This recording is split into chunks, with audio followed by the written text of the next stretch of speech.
August 7th, 1944. 2 o'clock in the morning. The Norman hills sleep under thick ground fog. Panzer engines rumble in darkness. General Feldmarschall Günther von Kluge stood in his command post east of Mortain.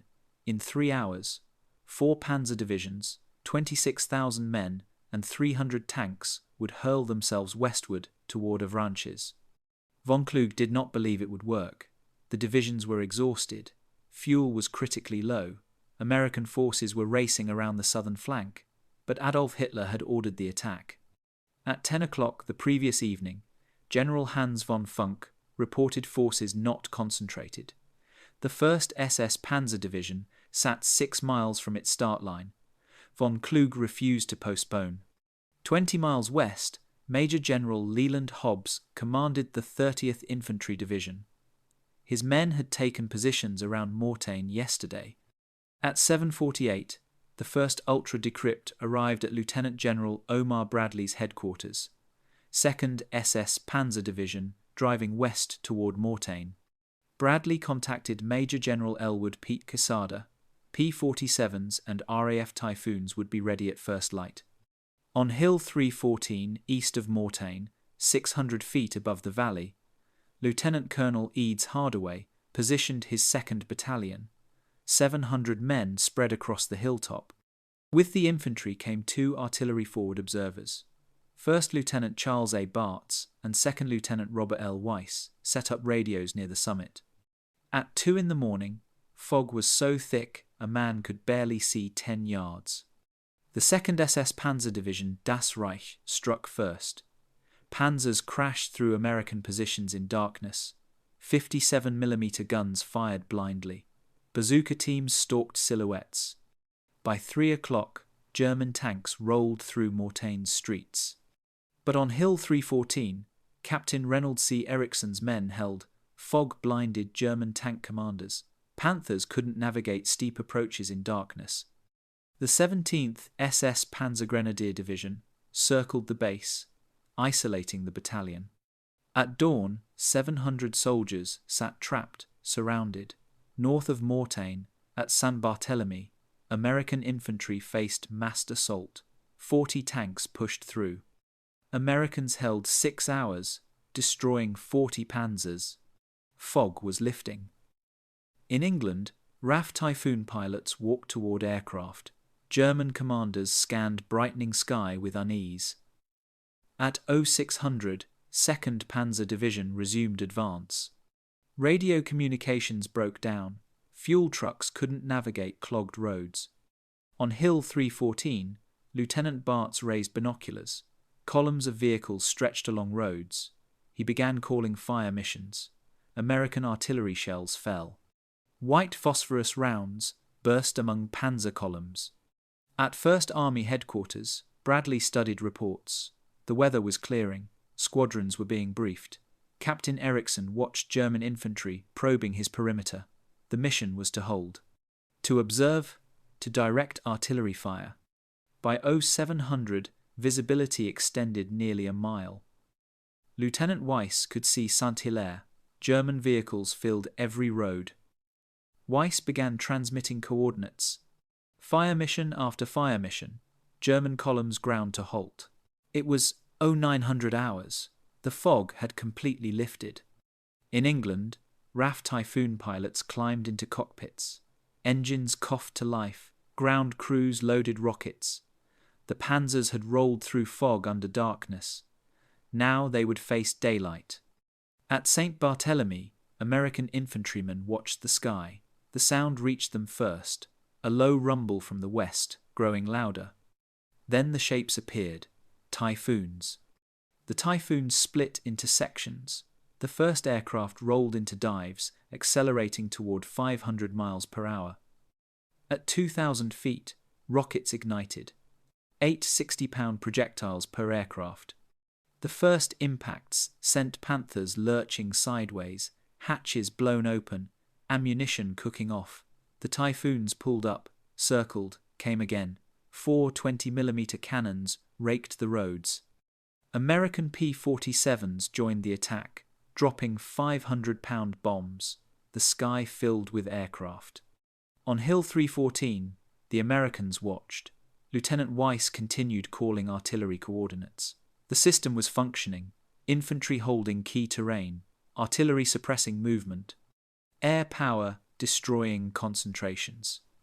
German tank commander Hauptmann Werner Plus of 2nd SS Panzer Division crouched beside his Panther as rockets screamed overhead. He had fought in Russia, but nothing compared to this. The typhoons came in waves. His company had started the morning with 14 operational Panthers. By noon, 8 sat burning. The others were dispersed in hedgerows, immobile. Moving meant death. Orders crackled over the radio. Resume the advance. Impossible. Hauptmann Plus watched another typhoon section roll in. The offensive had failed, not because American ground forces were too strong, but because the skies belonged entirely to the enemy.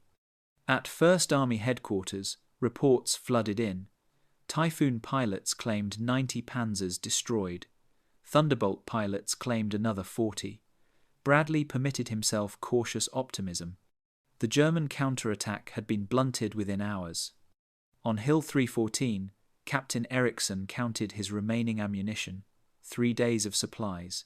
Relief would come. Lieutenant Weiss called another fire mission. German infantry was massing 800 meters northwest. Within 2 minutes, American 105s bracketed the position. As darkness fell over Mortain on August 7, 1944, the German offensive had effectively ended. Panzers sat immobilized in hedgerows. The fog that had enabled the initial assault was gone, and with it, any hope of reaching Avranches. The machines the Germans brought to Normandy that August represented the finest armoured fighting vehicles in the world. Or so the doctrine said. The Panther medium tank mounted a 75mm K-42 gun with muzzle velocity exceeding 1,000 meters per second. At 2,000 yards, its rounds could penetrate any Allied tank frontally. The sloped frontal armour, 80mm at 55 degrees, provided effective protection equivalent to 140mm. Against the American 75mm gun, Panthers were nearly invulnerable from the front. The Panzer IV, though older, remained formidable. Its long-barreled 75mm gun could engage Allied armour effectively at range. The assault guns provided mobile artillery support with low profiles ideal for ambush tactics. But tanks did not fight alone. The Germans brought support vehicles, half-tracks, trucks, fuel tankers, ammunition carriers. On paper, 300 tanks and assault guns concentrated for a single thrust represented overwhelming force. The Americans defending Mortain had different tools. The 57mm anti-tank gun could penetrate 40mm of armour at 1,000 yards. Against a Panther's frontal plate, it was nearly useless. Crews had to target tracks or wait for impossibly close side shots. At St. Barthélemy, gun crews fired until their weapons glowed red, destroying 40 Panzers through determination and point-blank courage. The bazooka gave infantry a fighting chance. The 2.36-inch rocket could penetrate roughly 4 inches of armour. Effective range was under 200 yards. American infantry learned to stalk Panthers in hedgerows, wait for flank shots, fire, and relocate immediately. Dangerous work.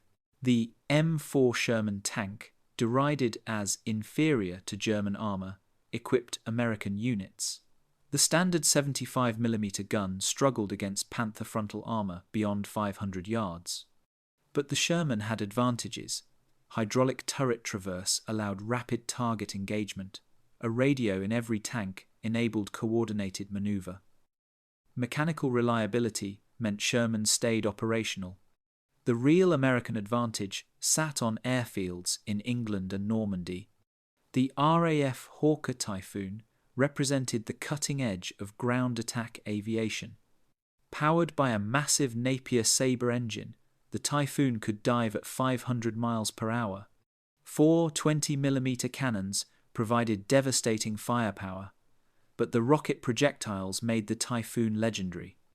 8 RP-3 60-pound rockets, mounted under the wings, could be ripple-fired in a single pass. The Republic P-47 Thunderbolt served as the American workhorse. 8 50-caliber machine guns provided suppressive fire. Wing pylons carried either M8 rockets or 500-pound bombs. The massive Pratt and Whitney radial engine could absorb tremendous battle damage and keep running. Liquid-cooled engines were vulnerable to single bullet strikes. The P-47's air-cooled radial kept flying with cylinders shot away. Both aircraft operated from forward airstrips in Normandy and bases in southern England. Sortie rates were extraordinary. A Typhoon squadron could land, refuel, rearm, and launch again in under 30 minutes. P-47 groups flew multiple missions daily. The critical difference was not individual platform superiority. A Panther outgunned a Sherman in direct combat. German armour possessed technical advantages. But wars are not fought man for man, they are fought system against system. The Americans brought integrated fire support, artillery linked by radio to forward observers, aircraft coordinated with ground forces, tank units operating with infantry, engineers, tank destroyers. Supply chains stretching back to American factories. The Germans brought excellent tanks. The Americans brought a system those tanks could not defeat. On the morning of August 7th, as fog lifted over Mortain, that system was about to demonstrate its power, not through superior armour or bigger guns, but through coordination, communications, industrial capacity, and complete air superiority. The Panthers were impressive machines. But machines require fuel, ammunition, spare parts, clear roads, freedom of movement. By noon, on August 7th, the German Panzers would have none of those things. The machines mattered, but the philosophy behind their employment mattered more. German armoured doctrine emphasized platform superiority and decisive manoeuvre. The Panther's long gun allowed engagement at ranges where Allied tanks could not reply. Proper tactics meant fighting from cover, using superior optics to destroy enemy armour at distance. But Operation Lüttich violated every principle. The attack launched at night without artillery preparation. Units moved along predictable roads. The plan assumed Allied air forces would be absent and rapid breakthrough before reserves could respond. Above all, it assumed German commanders retained freedom of manoeuvre. At Mortain, those assumptions collapsed. The American system represented a fundamentally different approach. Individual platform superiority mattered less than integration across combat arms. Shermans never fought alone. They advanced with infantry, supported by artillery, covered by air power, sustained by logistics networks. Communications infrastructure exemplified the difference. Every American tank carried at least one radio, often two. The SCR-506 allowed platoon communication. The SCR-528 provided battalion nets. Commanders could coordinate multiple units simultaneously. Forward observers could call fire missions to any battery. Air controllers could direct fighter bombers onto targets within minutes. German radio equipment was inferior. The Fu-5 radio had effective range under 2 miles. Many tanks carried no radios, relying on visual signals. When command tanks were knocked out, as happened repeatedly, formations lost coordination. The Americans had spent months refining air-ground coordination. Major General Pete Quesada's innovations transformed tactical air support. Air liaison officers, pilots themselves embedded with ground units. They understood infantry and armour tactics. The cab rank system kept aircraft orbiting above the battlefield. Ground controllers identified threats. Aircraft attacked within minutes. VHF radio networks linked air and ground seamlessly. Tank commanders could talk directly to fighter-bomber pilots. The system was flexible, responsive, devastating. Artillery coordination demonstrated similar integration. American doctrine emphasized massed fires. Multiple batteries could engage a single target simultaneously. Time-on-target missions brought shells from different positions to impact at the same moment, giving enemy forces no warning. Forward observers were the key. Men like Lieutenants Bartz and Weiss on Hill 314 could see German movements and call immediate fires. They adjusted impacts in real time. The artillery responded within 2 minutes. Intelligence fusion multiplied advantages. Ultra-intercepts provided strategic warning. Aerial reconnaissance identified concentrations. Prisoner interrogations revealed unit identities. All information flowed to headquarters. Bradley knew the German attack was coming. He knew which units would participate. He knew their objectives.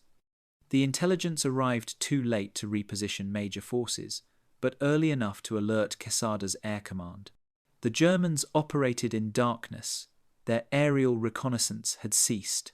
Intelligence staffs relied on outdated maps and optimistic assumptions. Training amplified every American advantage. Tank crews drilled on coordinated maneuvers. Infantry practiced calling artillery and air support. Forward observers trained with the units they would support. The 30th Infantry Division had fought through hedgerows for 2 months. They understood combined arms warfare. German training emphasized individual tank crew excellence. Gunnery was superb. Maintenance discipline was rigorous. But combined arms coordination suffered from inadequate communications and fragmented command structures. Logistics provided the foundation. American supply lines stretched back through Normandy to ports, across the Channel to England, across the Atlantic to factories. Fuel flowed forward continuously. Ammunition arrived by the truckload. Spare parts were standardized. A Sherman transmission from one unit fit another's tanks. German logistics had collapsed. Fuel was critically short. Ammunition stocks were inadequate. Spare parts were unavailable. The truck fleet had been decimated. The Panthers at Mortain were mechanically sound but operationally immobile for lack of fuel. Medical support illustrated the systematic difference. American combat medics operated at company level with plasma, morphine, and sulfur drugs. Jeep ambulances evacuated wounded to battalion aid stations within minutes. Forward surgical teams operated close to the front. Soldiers knew injury did not mean death. This knowledge translated into aggressive tactics. German medical evacuation relied on horse-drawn wagons, or whatever vehicles could be spared. Evacuation times stretched to hours. The psychological effect was measurable. German soldiers fought more cautiously, knowing wounds might prove fatal from delayed treatment. The system versus system contest was no contest. German armor was excellent. German tank crews were skilled. But none mattered when air power prevented movement, artillery smashed concentrations, and logistics could not sustain operations. On the morning of August 7th, as fog lifted and aircraft began launching, the German offensive was already doomed. Not because American tanks were better, but because the American system was incomparably superior. The fog had lifted completely by 1100 hours. The sky over Normandy stretched clear and blue, perfect flying weather. At RAF Thorney Island, ground crews finished arming Typhoons of 245 Squadron. 8 RP, 3 rockets hung under each wing. 4 20mm cannons were loaded. Target: German armour near Mortain. Flight Lieutenant John Golly climbed into his cockpit at 11:30. This would be his third sortie of the day. The Napier Sabre engine roared to life, all gauges normal. 245 Squadron took off at 11:45, 12 Typhoons in 4 sections. They formed up over the Channel and headed south. Flight time 18 minutes. At Chéronce-le-Roussel, 3 miles north of Mortain, German 2nd SS Panzer Division sat in column. Panthers, Panzer IVs, half-tracks, trucks. The formation stretched nearly a mile. The column commander, SS Hauptsturmführer Ernst Krag, had delayed departure twice. His radio crackled with urgent orders. Move, now. Krag had fought in Russia. He knew what Allied air power could do, but orders were orders. At 11:50, he transmitted the command, column forward, speed 15 kilometers per hour. The road was narrow, tree-lined. Perhaps they would make it. 245 Squadron crossed the Normandy coast at 11:58. Golly keyed his radio. Target should be visible at 12,000 feet. At 1200 hours exactly, the Typhoon spotted the column. A dark line along the road, vehicles moving slowly, smoke rising from artillery strikes. Golly estimated 50 to 60 vehicles. Target confirmed. Prepare to attack. I'm going in first. Golly pushed the stick forward. The Typhoon pitched into a dive. Airspeed climbed. 300, 400, 450. He could see individual vehicles now, a Panther at the head.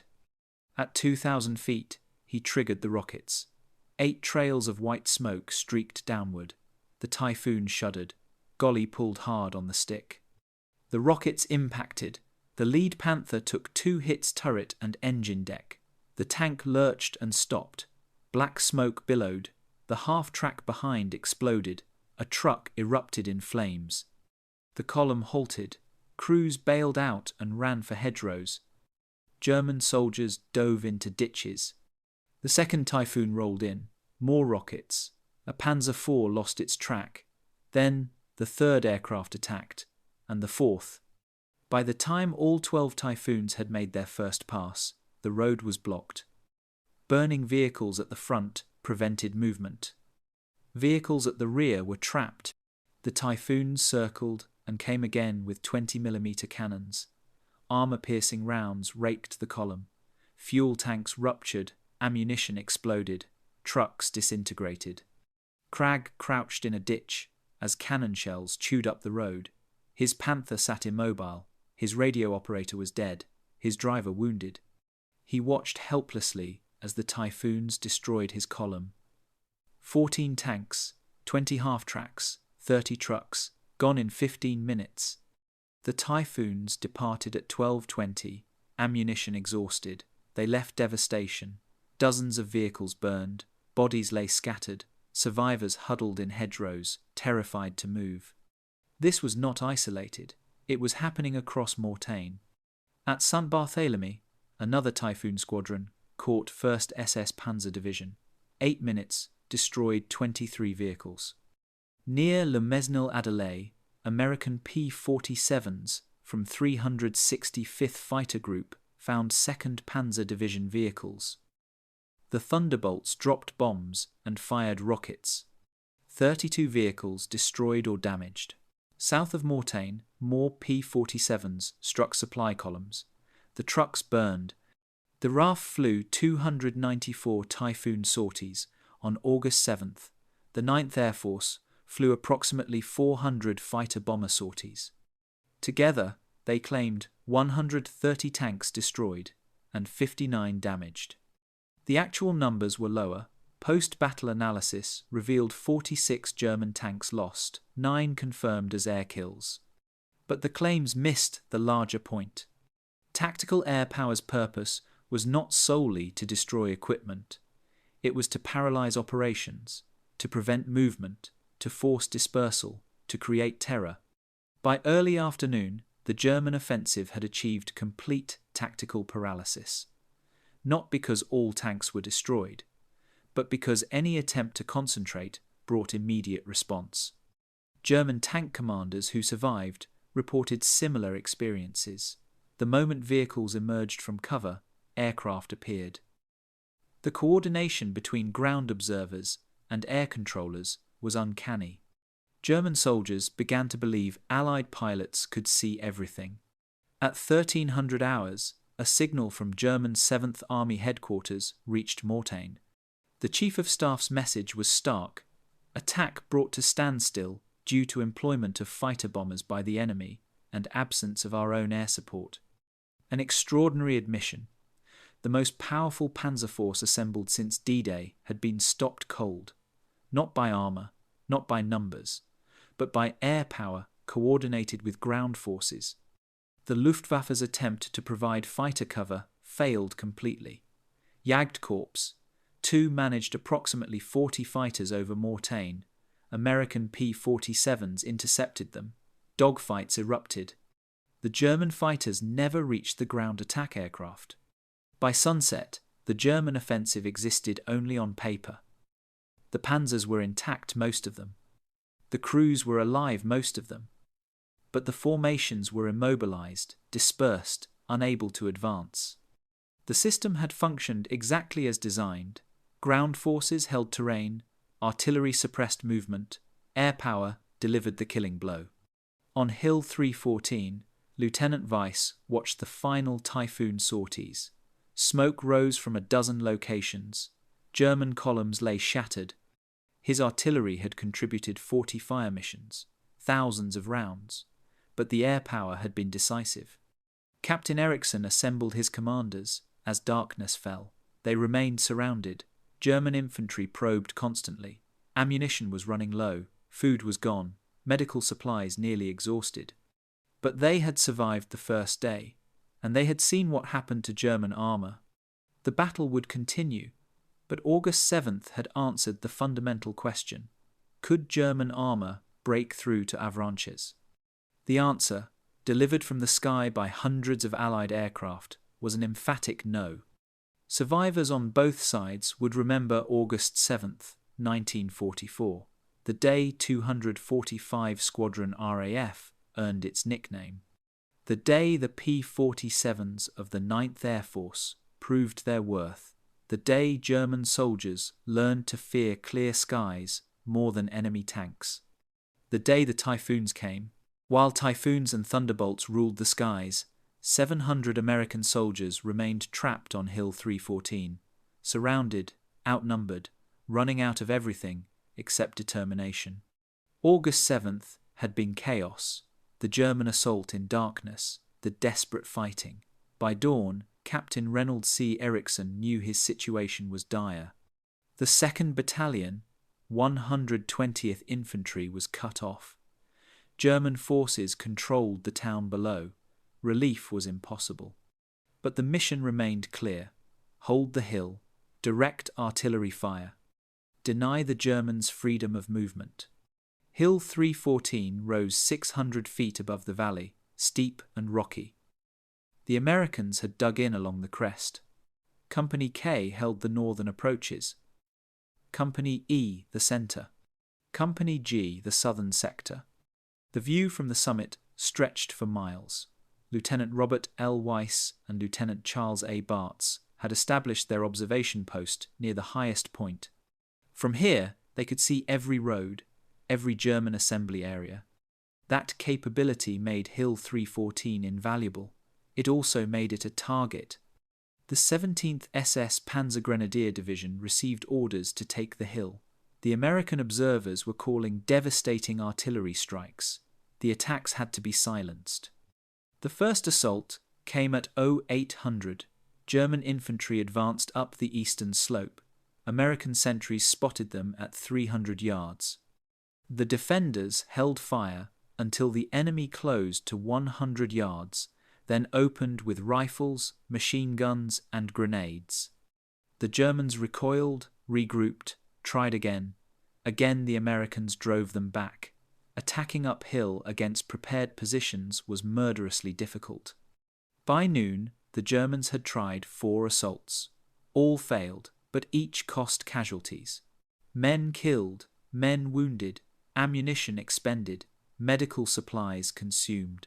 And the Germans controlled the ground around the hill. No resupply, no evacuation, no reinforcement. Lieutenant Weiss continued calling artillery missions. His radio was the battalion's lifeline. The 230th Field Artillery Battalion responded to every call. Shells arced overhead and crashed on German positions. The psychological effect was profound. They were surrounded, isolated, but not helpless. Every time Weiss called fire, American guns answered.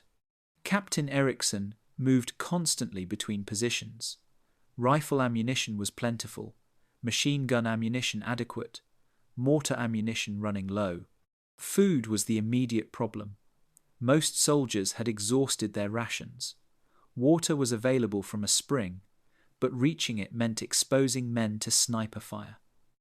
Erickson organized water details during darkness. Medical supplies were critically low, morphine gone, sulfur drugs gone, plasma down to 3 units. Bandages were improvised from torn clothing.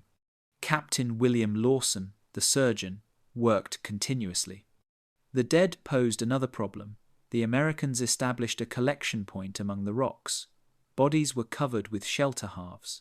By nightfall, August 7th, the battalion had lost approximately 100 men. German attacks continued after dark, probing actions, testing defences. August 8th brought no relief. German artillery shelled the positions systematically. The Americans endured the bombardment. When the barrage lifted at 0900, German infantry attacked from multiple directions. The assault was coordinated, aggressive. The SS troops reached within 50 yards before being driven back. Lieutenant Weiss called fire missions on assembly areas. American guns responded immediately. The combination made attacks prohibitively costly. But the Americans were bleeding. By midday, another 50 men were dead or wounded. Medical supplies were exhausted. At 1400 hours, American P-47s attempted an airdrop. 12 C-47 transports approached at low altitude. German anti-aircraft fire was intense. 1 C-47 took hits and turned back. Of 12 bundles dropped, the Americans recovered 5. They contained ammunition, medical supplies, rations. Welcome, but insufficient. The breakthrough came from Lieutenant Colonel Louis D. Veeman, commander of the 230th Field Artillery Battalion. He proposed using artillery shells as delivery vehicles, remove explosive charges, pack shell casings with medical supplies, fire them into American positions. Veeman's men experimented. They removed fuses, packed supplies carefully. Test shots proved the concept worked. On August 9th, American artillery began firing supply shells onto Hill 314. Not every shell survived impact. Many burst on landing, but enough made it through. Plasma, morphine, bandages, radio batteries. It was not enough to solve the supply crisis, but it kept the defenders alive. It gave them hope. Captain Erickson watched another supply round impact. His men scrambled to recover contents. Life itself, delivered by howitzer. The siege would last 5 days. 5 days of constant combat. 5 days of artillery. 5 days of hunger, thirst, fear. But the Americans held. They observed. They called fires. They denied the Germans the terrain that dominated the road to Avranches. Lieutenant Weiss transmitted another fire mission. German vehicles attempting to move through Saint-Hilaire. Within 2 minutes, American shells bracketed the target. The movement stopped. Captain Erickson counted his remaining effectives. 400 men still able to fight. 300 killed or wounded in 3 days. The mathematics were brutal, but the mission continued. On Hill 314, 700 Americans had begun the siege. By August 12th, when relief finally arrived, fewer than 300 would walk off the hill under their own power. But they held, against attacks, against artillery, against hunger and death. They held because they understood their role. They held because Weiss's radio connected them to the guns. They held because Erickson believed relief would come. They held because the system demanded it, and the system did not abandon them. The lost battalion was not lost. It was exactly where it needed to be. The pilots claimed 130 tanks destroyed. Ground crews counted 46 tanks actually lost. The gap between claim and reality at Mortain was not unique. it was systemic. Across every air campaign of World War II, fighter-bomber pilots consistently overclaimed kills. At Operation Goodwood, near Caen, RAF Typhoons claimed 135 tanks destroyed. Post-battle analysis found 10 confirmed air kills. During Kursk, Soviet Sturmovix claimed over 3,000 German tanks in 1 week. Actual German losses for the entire month, 849. The reasons were straightforward. Multiple pilots often attacked the same vehicle, each claiming a kill. Damaged tanks, later recovered, were counted as destroyed. Smoke and explosions made assessment nearly impossible. Abandoned vehicles were indistinguishable from destroyed ones from the air. The German High Command understood this. Their procedures assumed 50% overclaiming. Intelligence staffs routinely adjusted reported losses downward. But the mythology persisted. Pilots returned and reported spectacular results. Newspapers published the numbers. The narrative of devastating air power became accepted truth.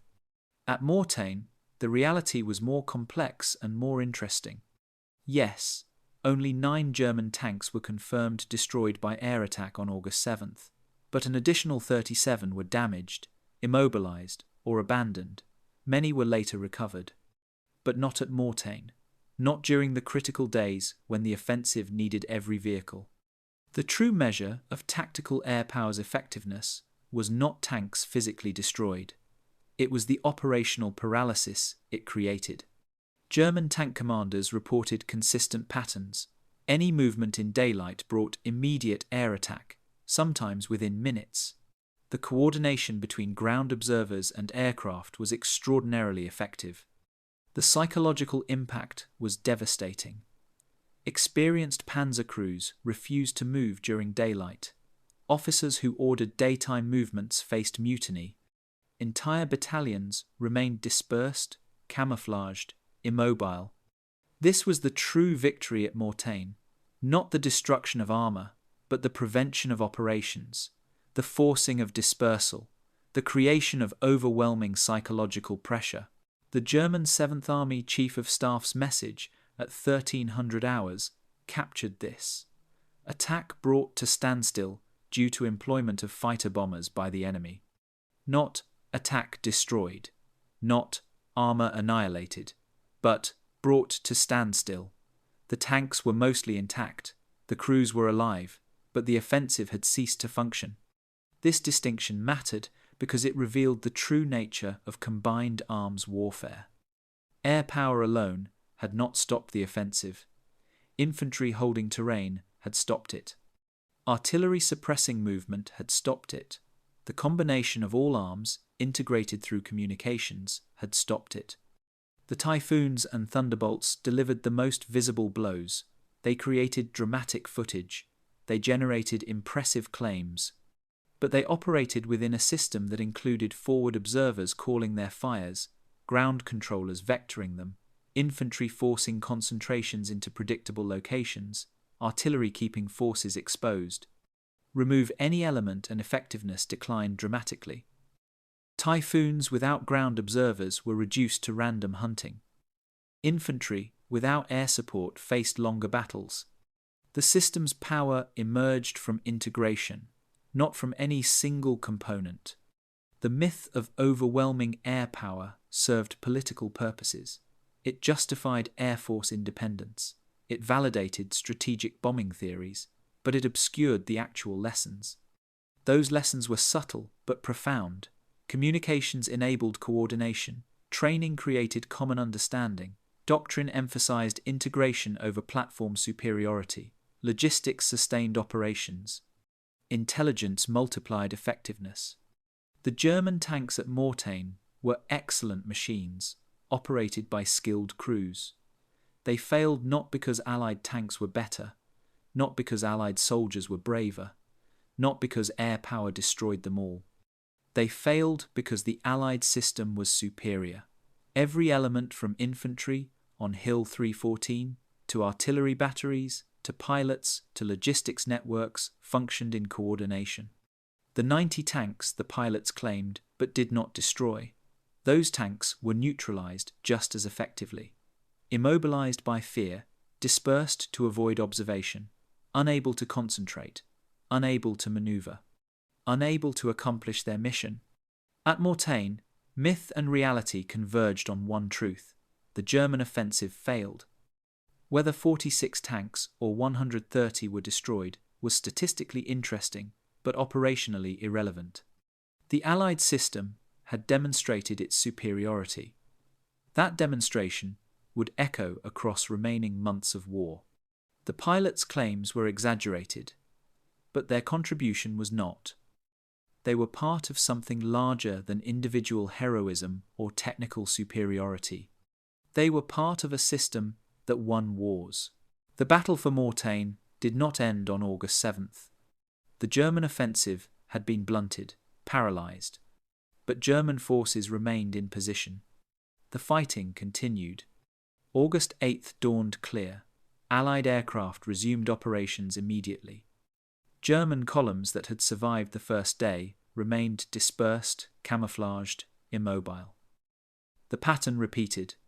Any movement brought immediate response, but the intensity declined. The Germans had learned. They moved only at night. They kept vehicles dispersed during daylight. They established anti-aircraft positions. The coordination with their meagre air cover improved marginally, not enough to contest Allied superiority, but enough to make attacks more costly.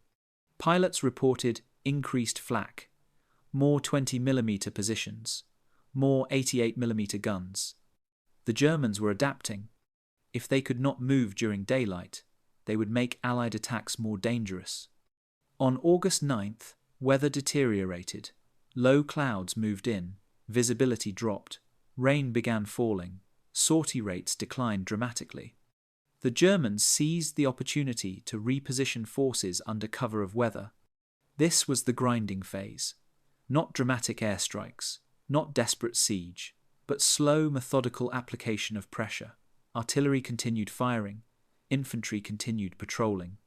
Air power struck when weather permitted. The American 7th Corps began counterattacking on August 8th. Combat Command B of 2nd Armored Division pushed south. The 35th Infantry Division advanced from the south, slowly, carefully, against determined resistance. The Germans were not beaten, they were stalled. Stalled forces can resume operations if given time. Beaten forces collapse. The Germans at Mortain were still organized, still fighting, still dangerous.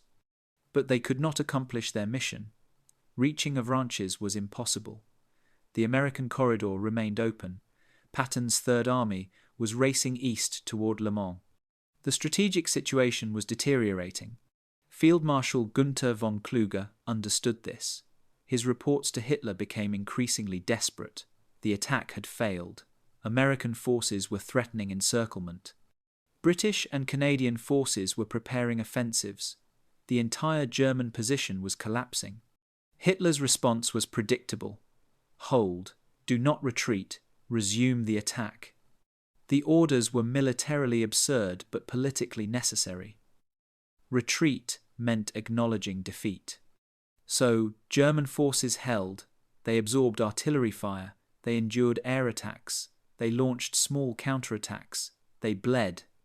The 17th SS Panzer Grenadier Division continued assaulting Hill 314, daily attacks, artillery bombardments. Nothing succeeded. The Americans were down to 400 effectives. But they held. Lieutenant Weiss continued calling fire missions. American logistics kept pace. Ammunition flowed forward. Fuel remained adequate.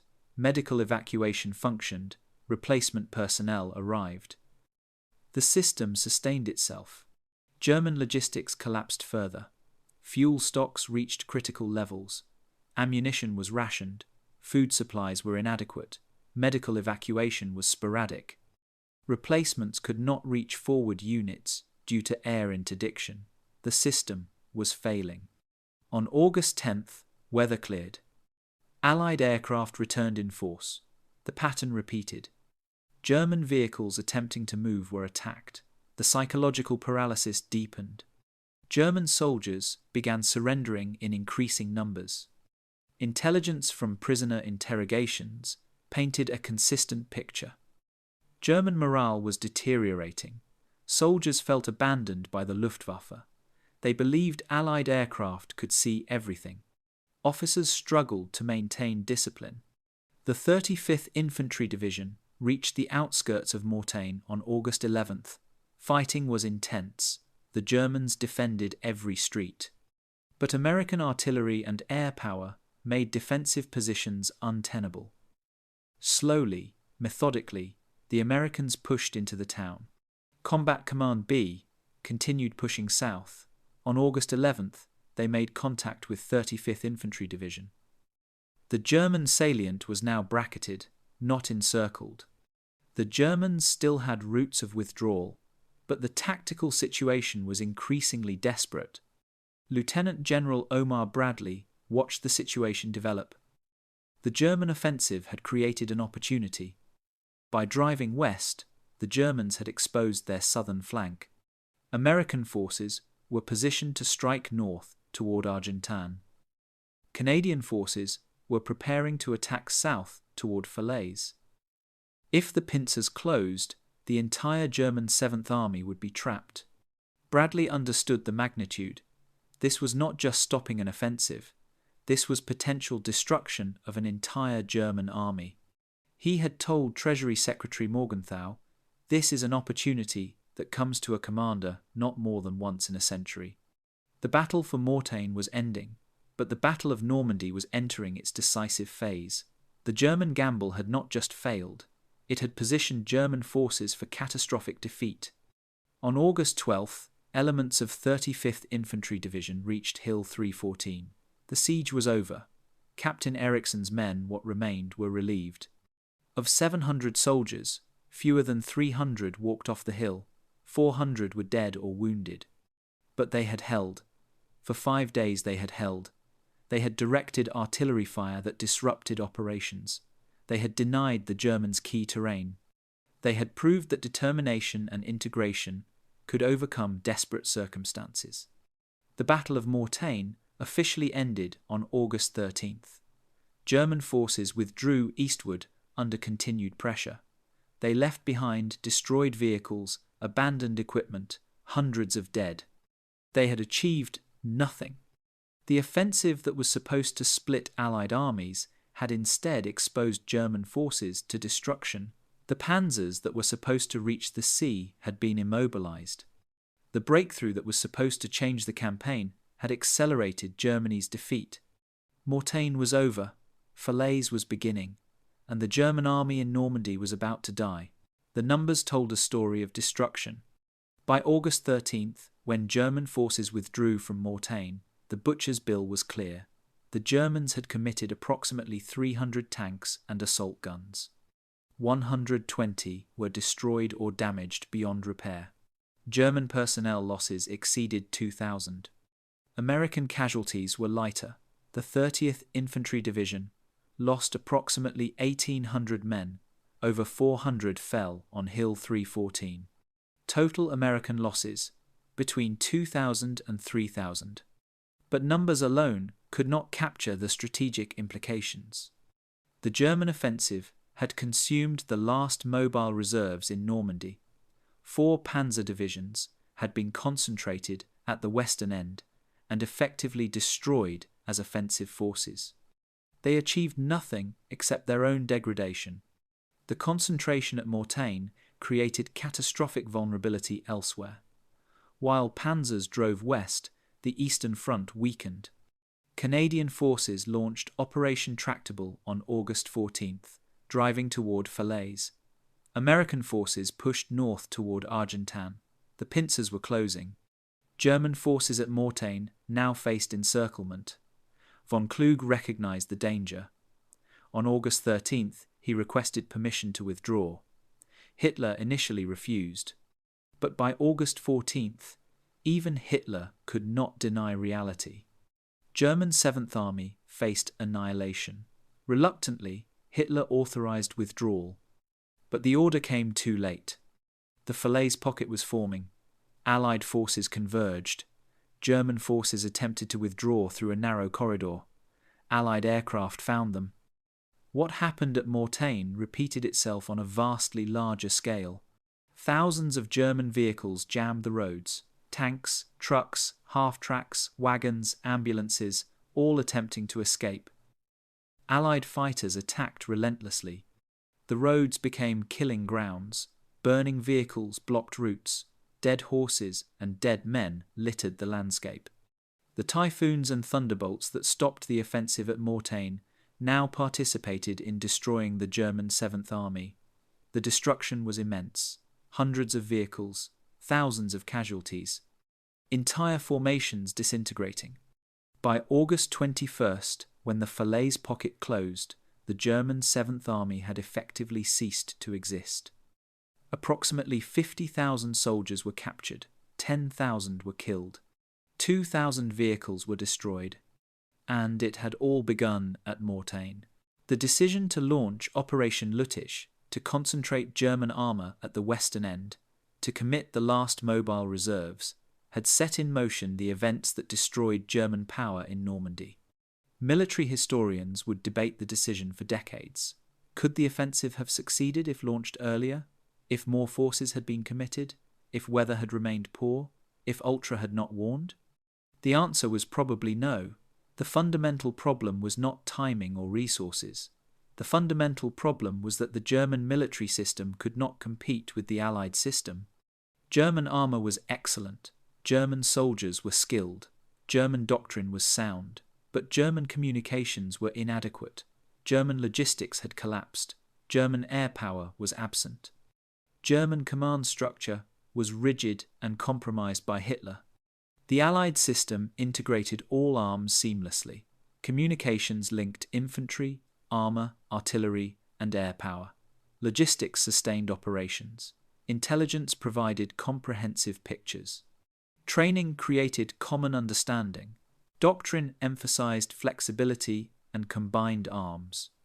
Mortain demonstrated these systemic differences with brutal clarity. The German offensive failed not because of any single Allied advantage, but because of cumulative effects integrated into a coherent whole. Mortain also validated specific innovations. Quesada's air-ground coordination techniques were adopted across Allied forces. The cab rank system became doctrine. Forward air controllers became permanent. Artillery time on target became standard. Intelligence integration became institutionalized. The lessons extended beyond tactics. Mortain demonstrated that technological superiority in individual platforms mattered less than systemic superiority. A Panther was superior to a Sherman in direct combat. But that superiority was irrelevant when the Panther could not move without being destroyed, could not communicate, could not be sustained, and could not be replaced. Wars are not won by superior weapons. Wars are won by superior systems. The Germans learned this lesson at Mortain. By the time they learned it, the lesson had become academic. The war in Normandy was over. The destruction at Falaise removed any possibility of stabilizing the front. Paris would fall on August 25th. Allied forces would reach the German border by September. The road from Normandy to Berlin ran through Mortain.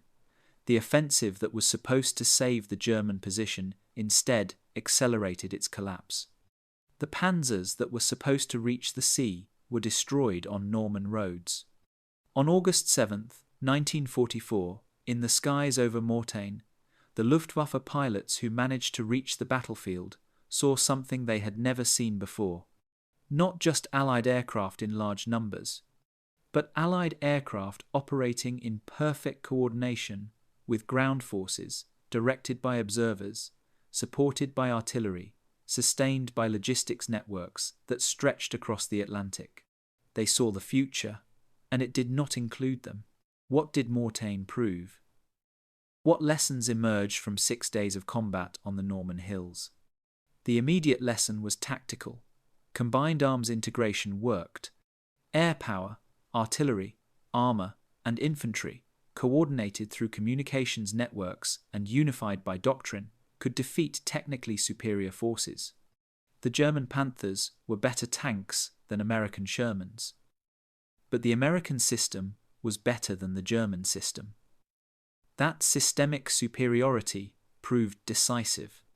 The second lesson was operational. Intelligence fusion multiplied combat effectiveness. Ultra-intercepts provided strategic warning.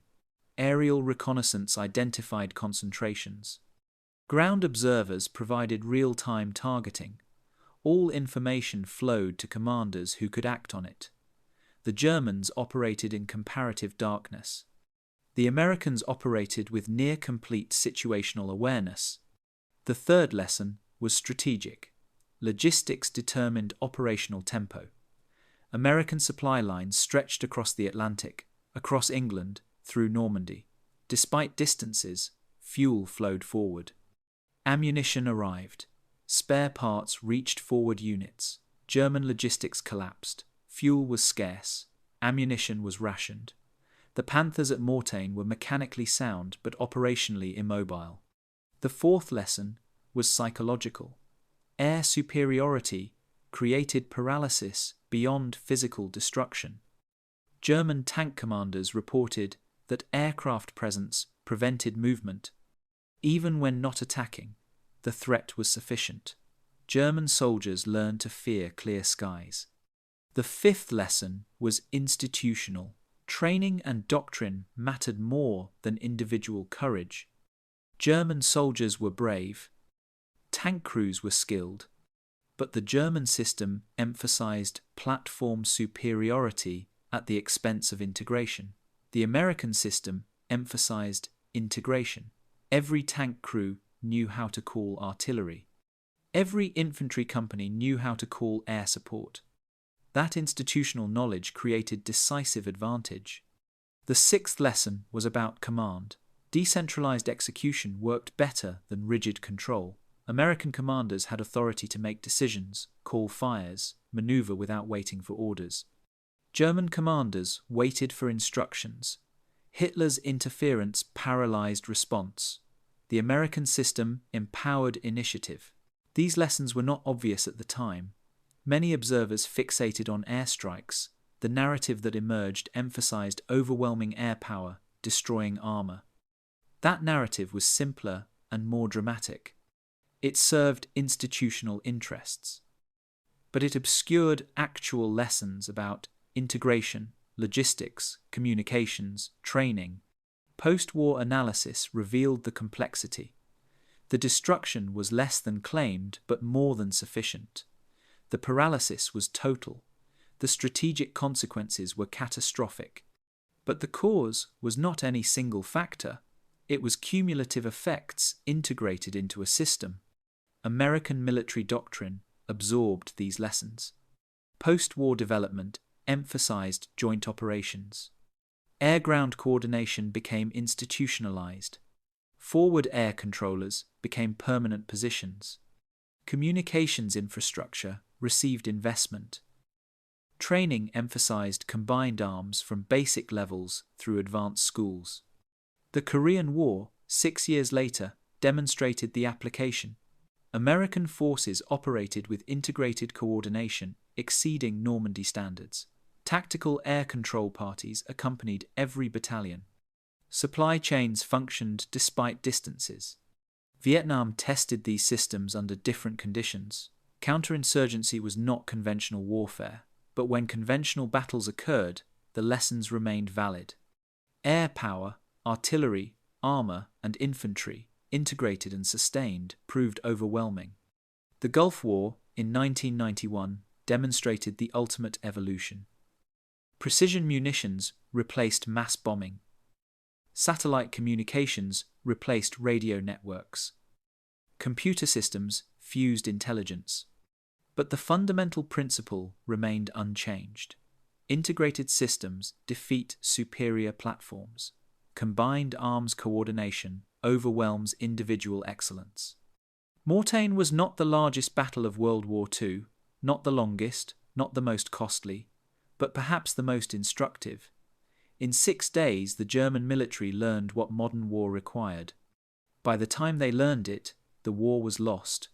The Allied forces demonstrated what modern war rewarded: integration over isolation, systems over platforms. The hills around Mortain are quiet now. Tourists visit the memorial on Hill 314.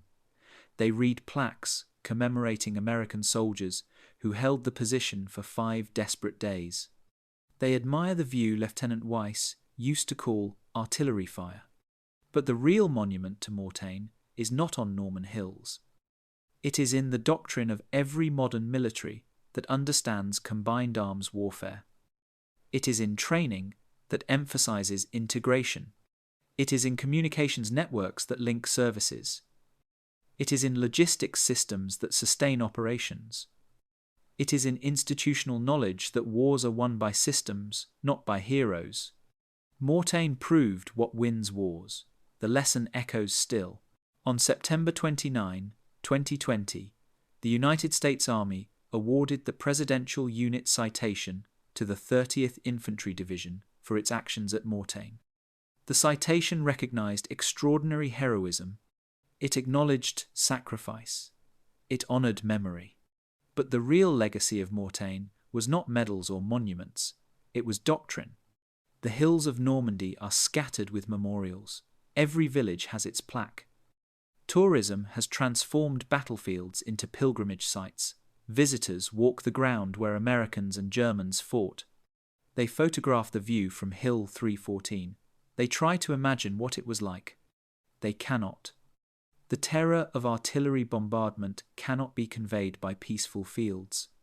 The exhaustion of 5 days without sleep cannot be understood from parking lots. History happened here. But history has moved on. The American system that proved superior at Mortain evolved continuously. Korea refined it. Vietnam tested it. The Gulf War demonstrated its ultimate expression. Afghanistan and Iraq revealed its limitations against insurgency. But the fundamental principles remained. Integration across domains, communications linking all elements, logistics sustaining operations, intelligence fusing information, training creating common understanding, doctrine emphasizing flexibility and combined arms. These principles are not uniquely American. Modern militaries worldwide have adopted similar approaches. The Israeli Defense Forces emphasize combined arms coordination. NATO standardizes communications and doctrine. Chinese military modernization focuses on joint operations and systems integration. Mortain was not the only battle that demonstrated these principles, but it was perhaps the clearest demonstration. The German offensive failed not because of any single American advantage, but because of systematic superiority across every dimension.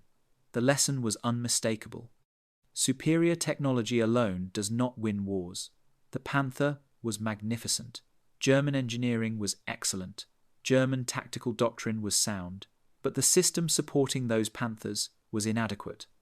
Communications failed. Logistics collapsed. Air cover was absent. Intelligence was blind. The American Sherman was inferior as a platform. But the system supporting the Sherman was overwhelmingly superior. Every Sherman had radios. Every tank crew trained with infantry and artillery. Supply lines functioned. Air support was integrated. The modest capabilities of individual components, when integrated into a functioning system, created decisive advantage. This lesson applies beyond military operations. Complex systems succeed not through optimization of individual components, but through integration of multiple elements. Organizations with excellent people and inadequate communications will fail. Businesses with superior products and broken logistics will fail. Projects with brilliant engineers and poor coordination will fail. The principle is universal. Systems beat platforms. Integration trumps isolation. The men who fought at Mortain understood this intuitively. Captain Eriksson did not defeat the Germans through personal heroism. He succeeded because Lieutenant Weiss could call artillery fire. And the artillery responded because communications worked. And the artillery had ammunition because logistics functioned. Individual courage was necessary. But it was not sufficient. The system made courage effective. The German soldiers who attacked Hill 314 were equally brave. They assaulted prepared positions repeatedly. They endured artillery bombardment. They fought with skill and determination. But their courage was wasted because the system supporting them had failed. This is the lesson of Mortain. This is why the battle matters, not because of the drama of airstrikes or the heroism of defenders, but because it demonstrated with brutal clarity what wins modern wars. The Norman hills are quiet now. Wheat grows where tanks burned. Tourists photograph monuments. History textbooks devote a few paragraphs to the battle. The veterans are gone. Their children are aging. But the lesson remains. Written in doctrine, embedded in training, reflected in the structure of modern militaries. Mortain proved what works. Systems defeat platforms. Integration beats excellence. Logistics enables strategy. Communications multiplies force. Training creates capability. On August 7, 1944, in the skies over Mortain, the future of warfare became visible. Combined arms integration, joint operations, coordinated application of multiple capabilities. The systematic superiority that would define military operations for the next 80 years. The Luftwaffe pilots who saw it understood what they were witnessing. The end of platform-centric warfare, the beginning of system-centric warfare. The lesson of Mortain echoes across decades. In Korea, in Vietnam, in the Gulf, in Afghanistan, wherever modern militaries operate, the principles proven on the Norman hills remain valid. Systems defeat platforms. The lesson endures. And on the quiet hills of Normandy, the wheat grows tall.